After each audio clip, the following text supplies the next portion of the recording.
네, 오늘 이제 구절 수업할 건데요.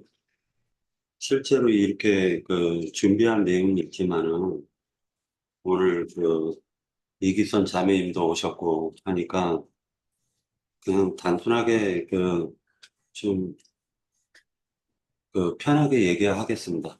자, 지금 19분인데요. 20분인데 시간상으로 이영희 자매님이 50분 되면은 그냥 손을 들어주세요. 그럼 멈추게. 어, 성경에서 보면은요, 가장 세상 가운데서 가장 영광스러운 왕이 바벨론에 있는 왕이에요. 세상 가운데서 두 사람의 인물이 있는데, 거기 영화를 갖다가 크게 누렸던 왕, 대표적인 왕이 솔로몬 왕이고, 그 다음에 세상의 권력과 모든 힘과 능력을 가졌던 세상에서 최고로 높은 왕은 바벨론 왕이에요. 이 두 왕으로 되어져 있습니다. 그런데 이 바벨론 왕이 모든 부귀와 영화를 다 누렸는데 그가 생을 마감했어요.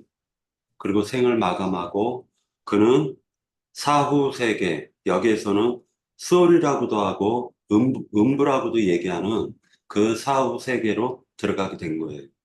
그리고 실제로 그 바벨론 왕은 그렇게 세상에서 가장 높은 지위와 영예와 영광을 누렸음에도 불구하고 전쟁터에서 죽었는지 그 시신이 시체들과 다른 시체들과 섞여가지고 밟혀버렸다라는 거예요.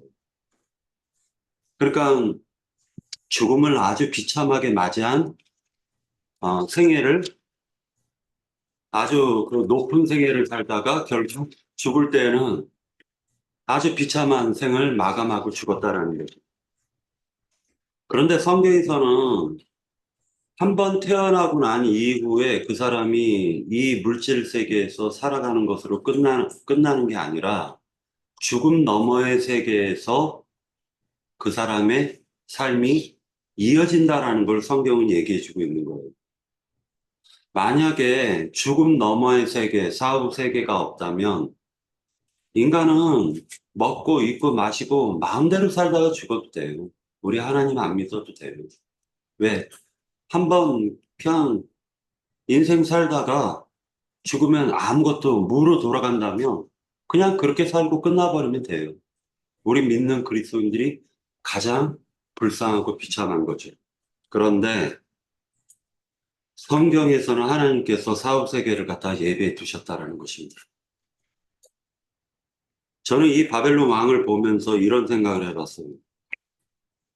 인간이 하나님께서 정해놓으신 한계 내에서 그 인간이 살아가다가 그리고 그 한계를 갖다가 벗어나면 인간은 신으로부터 멸망을 받을 수밖에 없구나라는 생각을 하게 되었습니다.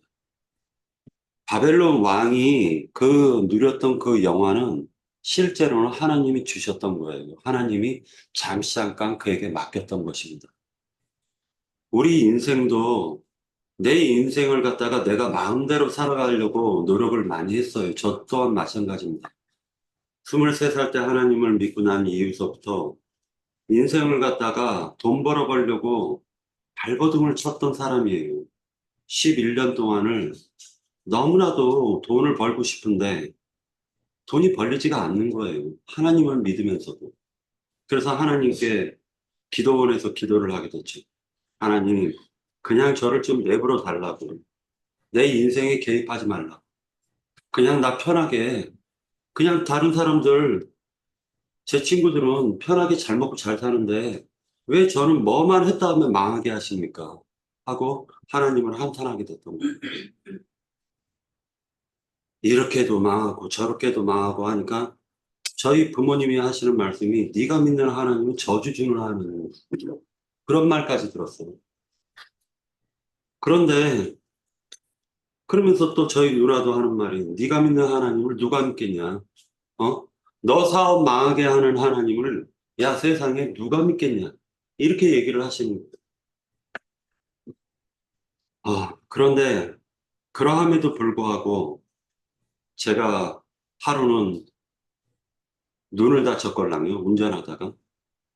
그런데 부모님들이 딱 와가지고 의사 선생님이 아들이 실명될 수도 있습니다. 딱 하는데 제가 누워서 뭐라 얘기했냐면 나는 한눈 가지고 천국까지만은 우리 아버지, 어머니, 그리고 형, 누나 다 두 눈 가지고 지옥 갈 거 아니에요. 하나님 믿으라고. 그렇게 담대하게 얘기했었어요. 그때 당시. 그랬더니 저희 누나가 하는 말이 이 미친놈이 지랄한다. 지금 의사 선생님이 너 엄마 너 눈이 실명이 된다고 하는데 너 뭐 엉뚱한 미친 소리를 하고 있냐? 그런 얘기를 하는 거예요. 근데 저는 뭐라 그때 당시에 얘기했냐면 이 세상에서 내가 아무리 잘 먹고 잘 살고 부귀 영화를 누린다 할지라도 내가 저 생에 가서 영원토록 비참한 삶을 산다면은 그것은 실패한 인생일 거라고 하면서 어, 저희 부모님과 형제들에게 얘기한 적이 있었습니다. 하나님께서는 가장 좋은 것을 주시기 위해서 때로는 그 사람을 아프게도 하시고 때로는 그 사람을 넘어지게도 하시고 쓰러지게도 하셔요. 저는 그걸 느껴봤어요. 하나님께서는 내가 가장 교만할 때, 내가 가장 잘 믿고 있다고 할 때 하나님께서는 넘어지게도 하셨어요. 그때 눈 다쳤을 때도 제 마음에서는요, 나처럼 하나님 잘 믿는 사람은 없다고 생각했어요. 근데 그때 하나님이 눈을 다치게 하셨던 거예요. 그리고 저는 이제 지금은 부동시가 됐어요. 한쪽 눈은 고정이 돼 있고, 한쪽 눈은 멀리만 바라보게 돼 있고, 한쪽 눈은, 지금 뭐 백내장 걸려서 성경도 제대로 안 보여요. 그런데 그 이사야서 14장을 준비하면서 어떻게 세상에서 인간으로서 최고의 권력과 권위를 누렸던 사람이 이렇게 비참하게 될 수가 있을까 하고 생각을 해봤던 것이죠. 그리고 내 인생도 돌이켜 보면서 아, 사람이라는 건 어리석구나. 바로 내 코앞에 있는 앞날을 보지 못하는 것이구나. 죽음은 항상 내 앞에 있구나. 그런데 나는 영원히 산다고 착각하고 있구나. 그런 생각을 하게 됐어요. 바벨론 왕을 통해서 나는 인생이라는 게 무엇인가? 과연 이런 인생이 그 왕자에 앉아 있다고 해서 그 인생이 성공한 인생일까? 과연 삼성의 이병철이라는 그 회장이 성공한 인생일까? 저는 그런 생각을 해보았습니다. 이병철 회장이 죽을 때 뭐라 얘기하고 죽었냐면 다른 거는 다 믿어지겠는데 예수님이 십자가에서 죽으셨는데 왜 내가 죄사 안 받냐? 이게 안 믿어진다는 거예요, 이게. 그리고 죽었어요. 대속이라는 말이 아무나 믿는 게 아닙니다. 아무나 믿어지는 게 아니에요. 예수님께서 하나님이 인간으로 오셔가지고 인간의 모든 죄와 허물을 짊어지고 십자가에서 대속하셨다. 이거 아무나 믿는 사건이 아닙니다. 제가 23살 때 처음으로 이것이 믿어졌고 로마서에서 이 말씀이 믿어지고 난 이후에 저는 11년 동안 이 말씀을 증거했던 거예요. 예수님께서 내가 아무리 죄가 많다 할지라도 예수님께서 우리의 모든 죄와 허물을 십자가에서 대속하셨습니다. 이것이 믿어지면 당신은 구원을 받습니다. 그리고 영원한 천상에서 영원히 하나님과 영원히 행복하게 살 것입니다. 이것을 11년 동안 전했어요. 그런데 11년 동안 2,000명 정도에게 전했는데 한 2명밖에 믿지를 않더라는 거예요. 그러니까 이것이 믿어진다는 건 기적인 거예요. 그러고 난 다음에 저희 아버지 돌아가셨을 때, 너 왜 성경을 보면서 왜 그렇게 눈물을 흘리냐? 라는 말을 하더라고요. 기뻐서 흘리는 눈물입니다.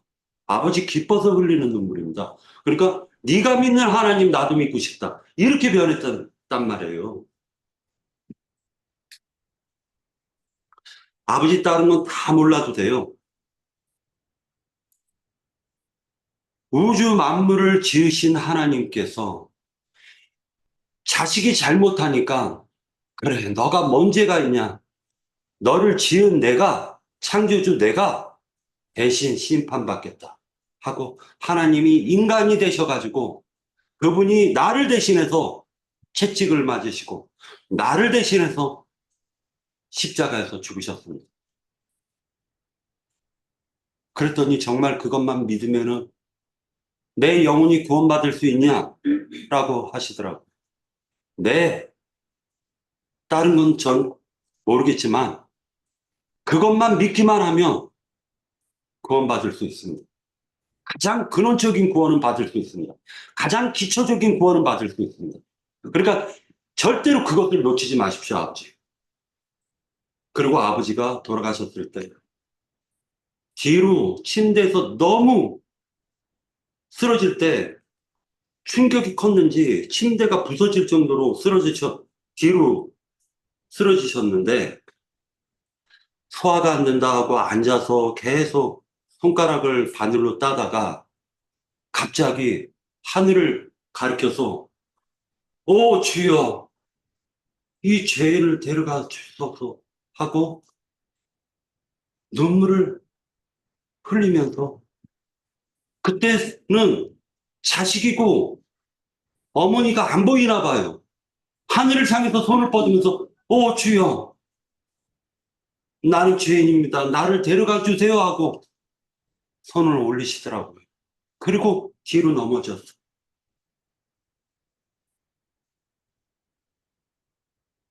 다른 거 우리가 이 생을 살아가면서 다른 거 다 몰라도 돼요. 자식이 잘못한 거를 세상 가운데서도 자식이 잘못하면 아버지가 자식한테 회초리 주면서 네가 뭔 잘못이 있겠냐. 너를 그렇게 키우면 내가 잘못이지.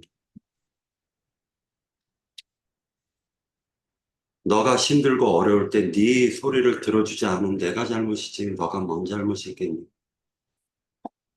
그래 너가 나를 매질해라. 했을 때 자식이 아버지 내가 잘못했습니다. 잘못한 걸 인정한다라는 게 쉬운 문제가 아니었던 거예요. 사람들이 왜 대속을 안 믿는 줄 아세요? 잘못한 게 없기 때문입니다. 내가 이처럼 하나님을 잘 믿어주는데 뭐를 잘 믿어줬는데 뭐를 그렇게 잘 믿어줘가지고 하나님이 영광을 받으시는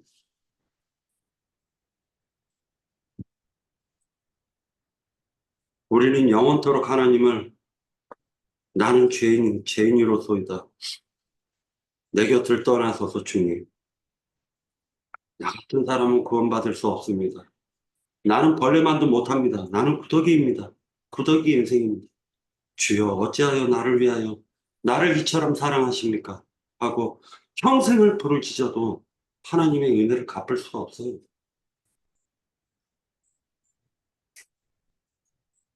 내가 이 세상에서 우리가 이 세상에서 아무리 잘 먹고 잘 살고 부귀 영화를 누린다 할지라도 영원한 저 세상에서 영원한 형벌을 받고 영원토록 끝없는 형벌을 받는다면 그 사람의 인생이 성공한 인생이겠냐 이거예요. 제가 하나님을 처음 만났었을 때 하나님 나 같은 그리고 우리 집안같이 이렇게 저주받은 집안도 구원을 받을 수 있습니까? 이것이 가장 큰 마음의 짐이었고 가장 괴로웠었던 부분이었어요. 군대 제대하자마자 아버지 어머니 나 제대했습니다 하고 무릎 꿇고 했었던 소리가 내 인생이 험하게 죽고 내가 일평생 이 물질 세계에서 저주받아 사는 한이 있더라도 나를 낳아주신 아버지 어머니 하나님 믿고 천국 가십시오. 그것이 제대하고 처음으로 부모님께 절을 하면서 했었던 말이에요. 저희 형을 만났을 때 너 형, 형이 어떻게 살아왔었던 인생 다 소용없어. 이제 하나님 믿고 우리 영원히 하나님 품에서 영원토록 살자. 그런데 뭐가 그리 바쁘다고 바쁘다 하면서 이제 알츠하이머 치매까지 왔다고 그러세요. 기회 될 때 믿으세요. 기회가 있을 때 믿으셔야 돼요. 뭐 내일 내가 내일 믿겠다. 아니요. 내일 어떻게 될지 몰라요. 우리 인생이라는. 바벨론 왕이 이 사람이 죽을 거를 갖다가 알았다면은요. 이 사람이 바벨론 왕이라는 사람이 지금 우리가 읽은 것처럼 시체가 밟혀가지고 사람들이 너가 그렇게 천하를 호령했던 사람인가 하고 유심히 쳐다봤다는 거예요. 너무 그 몰골이 비참하니까. 그러니까 바벨론 왕이 자기가 내일 죽을 걸 몰랐었다라는 거예요. 영원히 살 거라고 생각했던 거예요. 그리고 오늘 살아있을 때는 땅 정복하러 다닌 거예요, 땅을. 남의 땅 정복하러 다녔던 거예요. 남의 거 뺏으러 다녔던 거예요.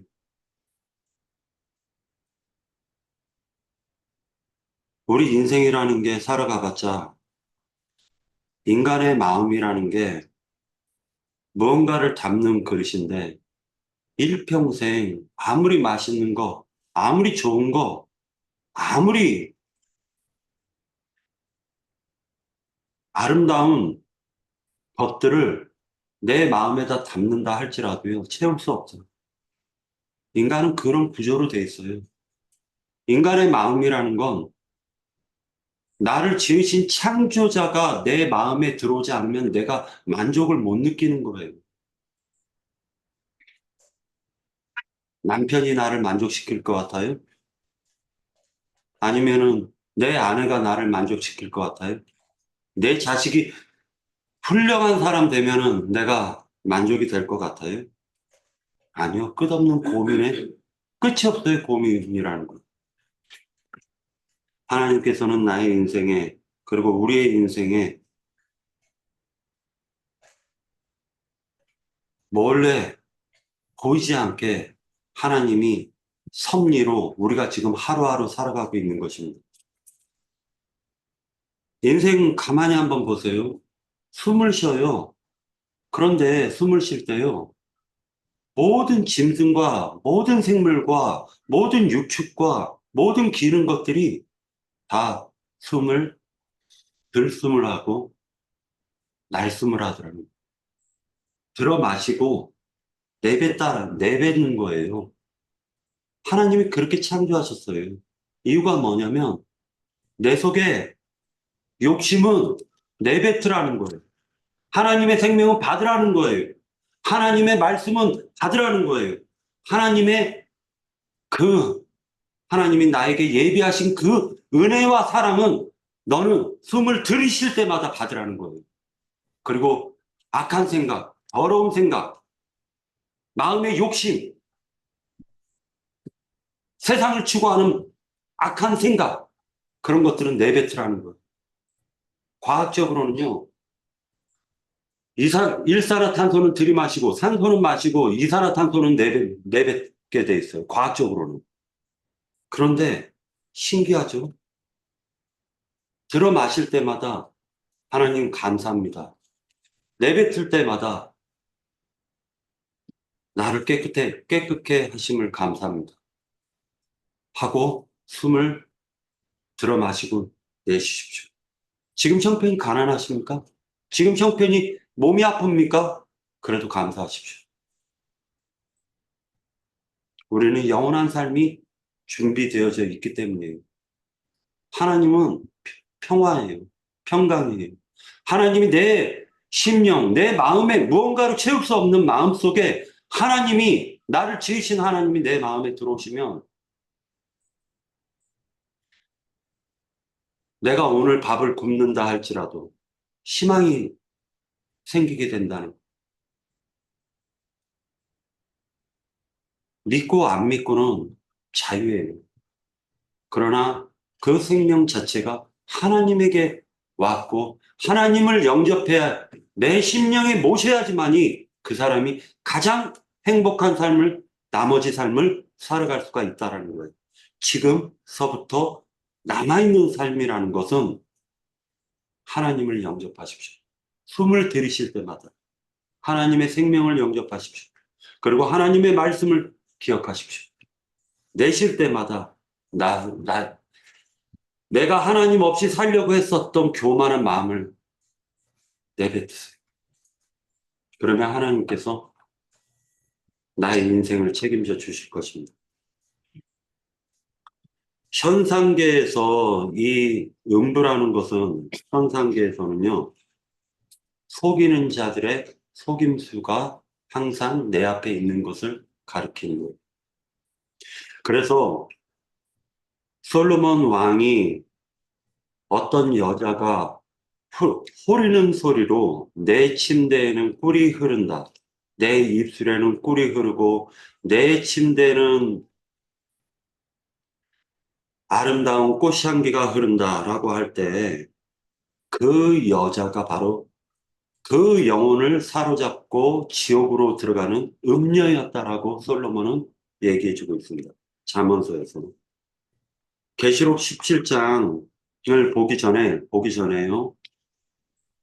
사람이라는 것은 얼마나 어리석냐면은 죽음의 그늘이 내 앞에 지금 바로 앞에 있어도 그걸 깨닫지 못하더라는 거예요. 그런데 죽음의 그늘을 끌고 오는 한 여자가 있었다라는 거예요. 그것은 그 한 여자는 바로 음녀로 묘사하고 있습니다. 그 음녀, 지금 이 바벨론 왕은 그 바벨론 왕이 어떻게 세상 사람들을 멸망시키는가를 갖다 지금 생각해 보려고 하는데 계시록 17장 4절 같이 한번 보도록 할게요. 계시록 17장 4절.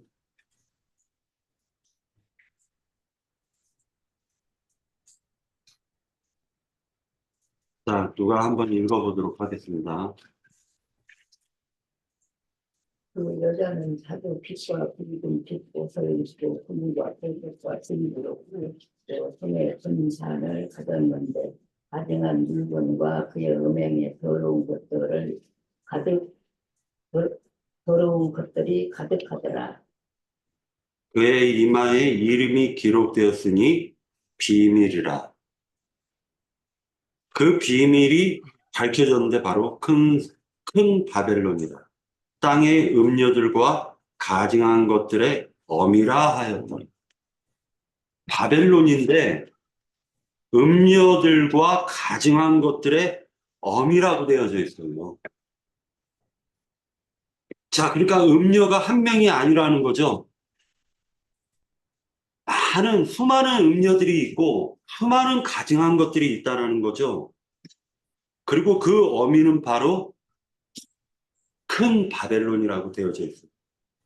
그 큰 바벨론 왕이 바로 영원한 사후 세계, 영원한 형벌의 세계에서 고통을 받게 될 거라는 것을 성경은 지금 예언으로 남겼다는 거.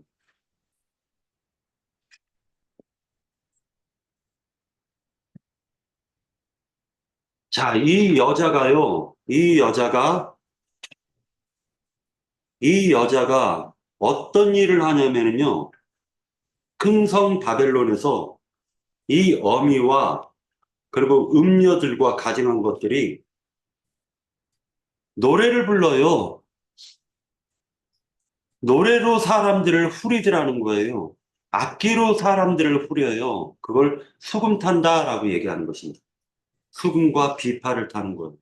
자, 시편 49편을 보도록 하겠습니다.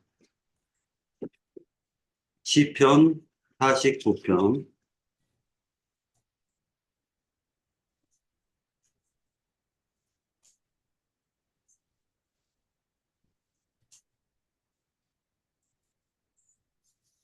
1절부터 같이 읽을게요. 뭇 백성들아 이를 들으라 세상의 거민들아 모두 귀를 기울이라 귀천 빈부를 막론하고 다 들을지어다. 내 입은 지혜를 말하겠고 내 마음은 명철을 작은 소리로 읊조리리라.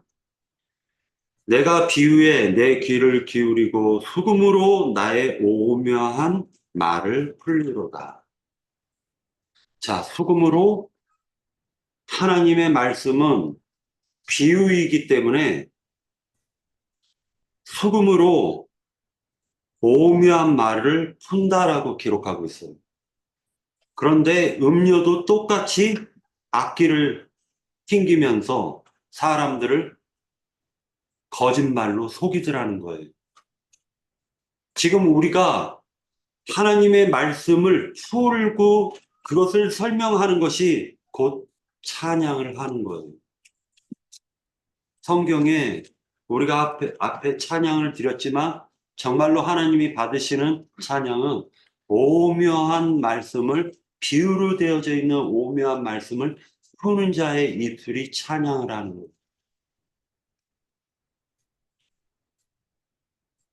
그리고 6절 같이 보도록 하겠습니다. 자기의 재물을 의지하고 부유함을 자랑하는 자는 아무도 자기의 형제를 구원하지 못하며 그를 위하여 속전을 하나님께 바치지도 못할 것은 그들의 생명을 속량하는 값이 너무 엄청나서 영원히 마련하지 못할 것입니다. 사람은 아무리 많은 것을 하나님께 속전으로 드린다 할지라도 갚지 못해요. 결코 갚을 수가 없습니다. 이것은 하나님의 생명값으로나 갚을 수가 있는 거예요. 인간이 어떤 노력을 해가지고 하나님께 속전을 갚을 길이 없더라는 거예요.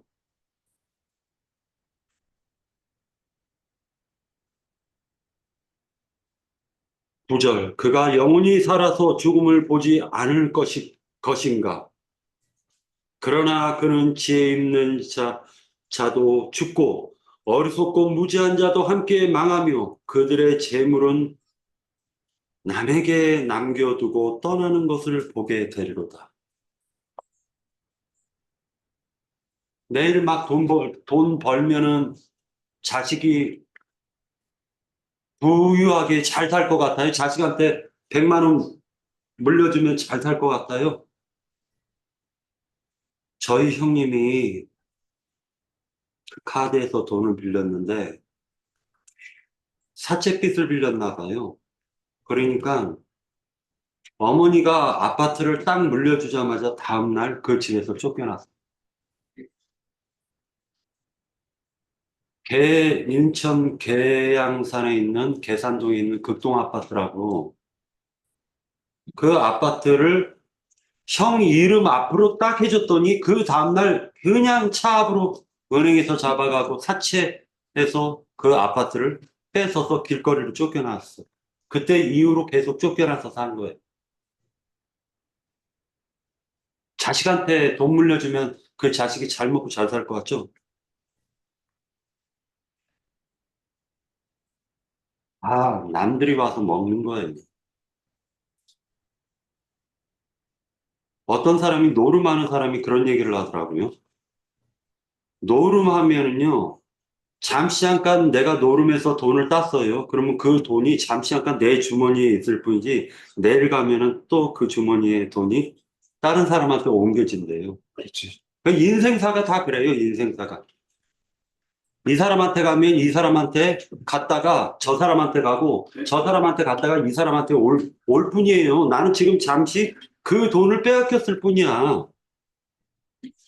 그런데 저 사람이 교만하잖아요. 그러면 그 사람 돈이 또 내게로 오겠죠. 하나님께서는 다 움직이게 만드는 거예요, 그렇게. 그러니까 지금 내가 돈 있다고 큰 소리 빵빵 치면 안 되겠죠. 하나님이 야, 너 잠깐만 안 되겠다. 너 네 주머니에 호주머니에 있는 돈을 저쪽 이만복 형제님한테 좀 옮겨가야 되겠다. 근데 이만복 형제님이 막 큰 소리 빵빵 쳐. 안 되겠네 하고 황정한 형제에게로 옮겨가야 되겠다 하면은 잠시 돈 냄새만 맡고 흘러간 것뿐이에요. 강물이 흘러가듯이. 오늘 한 1,000만 원 벌었어요. 100만 원 벌었어요. 10만 원 차 닦을 때 10만 원 받걸랑요. 2대 닦아가지고 20만 원 벌었어요. 근데 남는 거는요, 통장에 찍혀 있는 숫자밖에 없어. 딱 0이야, 0. 매달 한 달이 되면 카드 빚으로 쫙 이렇게, 아니, 뭐, 여기 빼가고 저기 빼가면은 남는 거는 딱 제로. 25일 날 딱 되면 제로. 그리고 26일 날 되면은 다시 또 하나님 뭐 먹고 살자 하면은 또 채워줘. 참 신기하죠? 네. 자, 50분 됐습니다. 저 여기, 일부 여기에서 마치도록 하겠습니다. 네.